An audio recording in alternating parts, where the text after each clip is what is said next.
ایشون نه معتاده نه مشکلی داره، خیلی هم آدم خوب و سالمی. پس برای چی میخواد طلاق بگیره؟ برای اینکه ایشون نمیخواد با من بیاد. من پدرمو نمیتونم ول کنم. پدر ایشون آلزایمر، اون میفهمه که تو پسرشی؟ من که میفهمم اون پدرمه. من الان تکلیفم چی میشه حاج آقا؟ هیچی، بفهم سر زندگیتون. خداحافظ.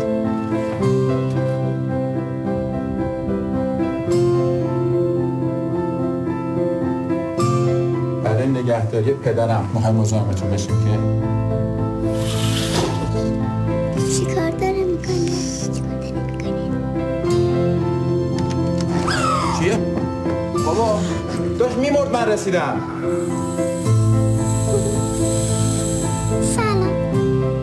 دیگه بیا برو بیا برو. دست من نزن آقا.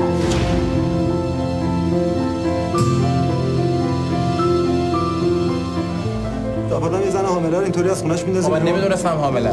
چی کارش کردی مگه؟ اجازه بدید من بهتون توضیح بدم. زن من کتک زده که بچه‌ش افتاده مرده دیگه. قولشون ندادم. تو دروغ گفتی؟ شوهرت بگو یه کاری نکنه، من دیوونه شم خودمو بدبخت کنم.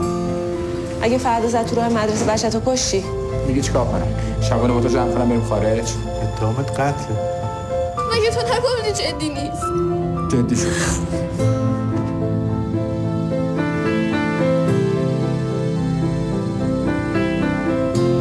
درست حسابی اصلا میکنم